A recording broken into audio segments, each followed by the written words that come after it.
This is the final project by Varun Agarwal for the course Environmental Informatics. This project discusses how do I track coronavirus with Python. Currently, coronavirus has taken grip of the world, and government officials and policymakers are making efforts to curb its spread. In the very initial phase, with the help of data analysis, we were able to determine the transmissibility for coronavirus is very high, because of which it was necessary to lock down countries and states to prevent person-to-person spread. Conventionally, the data analysis is done using static graphs, but there are better tools available, including data visualization techniques, which uses graphs and plots, which are very interactive. In addition to visual perception, individual is able to use tactile feedback, including mouse clicks and wheel scrolls, so that you can gather more information at your own pace with your own time. I'm using three analysis techniques for understanding the trends of coronavirus. Number one analysis, we will be using bubble graph on a world map. It will be interactive and people can click on countries to get more information about them. Second analysis will be a time series analysis of total number of cases and deaths in the US and India. Third analysis is breaking down the top 7 states in India and the US and seeing their trends over time. I have three primary data sources for the analysis. Number one data source for the global cases comes from the European Center for Disease Prevention and Control. They update their dataset at 12 a.m. UTC every day. For my second analysis, I am again going to use data from European Center for Disease Prevention and Control. And for the third analysis, where I'll be doing a state-wise analysis of US and Indian coronavirus cases, I have two separate sources. For India, I'm using an API, which is specifically maintained for the Indian states. And for US, I'm going to use the dataset which is being hosted on GitHub by New York Times, and it is updated daily as well.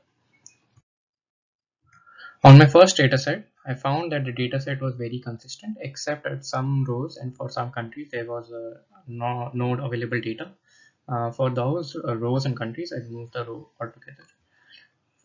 There were some negative values in the dataset, which was fixed by adding a 0 to it or replacing it by a 0. For USA and India state-wise analysis, the other two datasets which I have, in the Indian dataset, there was some change in the date format throughout the data frame, and I had to fix that before being able to analyze it. In the USA dataset, there were for some states data missing for previous states, including January and February, and even first week of March. And for those, I had to cut off the data starting from March 10, so that I don't get any NaN values or null values. In Python, I'll be using the following libraries. They are pandas, numpy, matplotlib, plotly.graphobjects, and plotly.express. To download the dataset, I have created a bash script which downloads it to a data folder. And this script also creates a timestamp so that I can see when my data was last downloaded. It's a pretty straightforward script which prompts me to if I want to overwrite the data or not. I simply use this wget and directs the data to a particular file, and it creates a timestamp as I mentioned before. So number one plot for me is the bubble plot. The bubble plot is generated with plotly.express. It is very interactive. It has a slider for time slice, so I can change the date and the graph, the map will be updated automatically. I could also hover over each country on the map, and I will get the data for that particular country. There are 4 such plots: cumulative cases, cumulative deaths, daily new cases, and daily new deaths.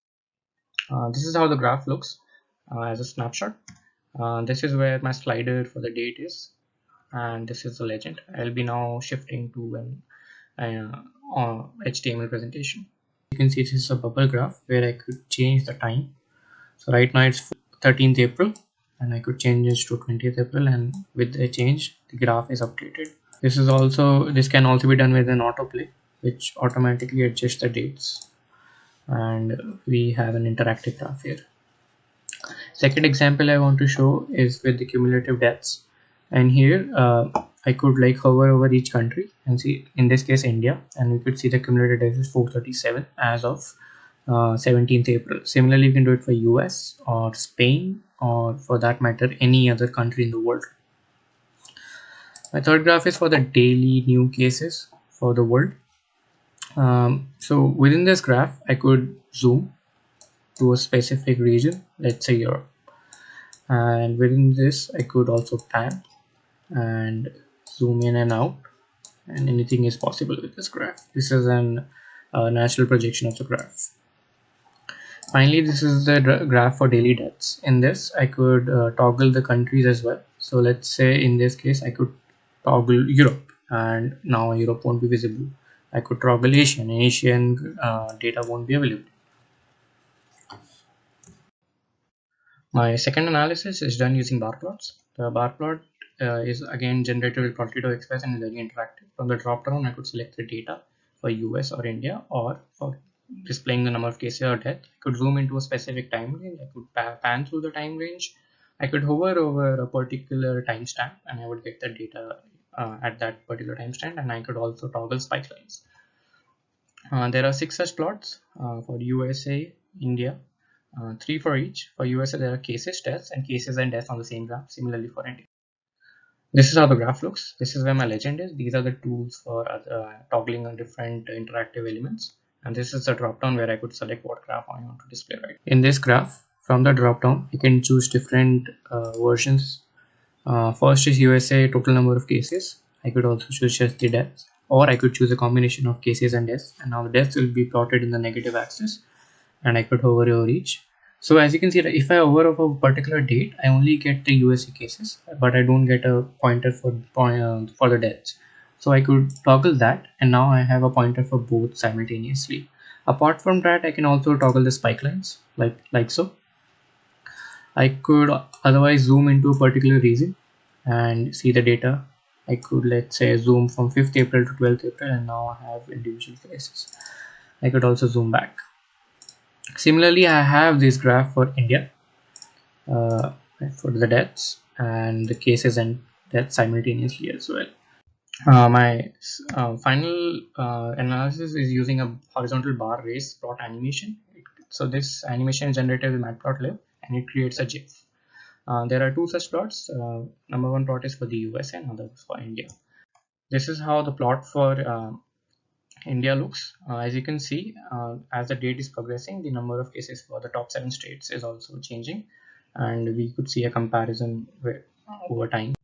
Similarly for US, we could see the comparison. As you can see, New York is leading in the number of cases, and initially New Jersey was not very prominent in terms of number of cases, but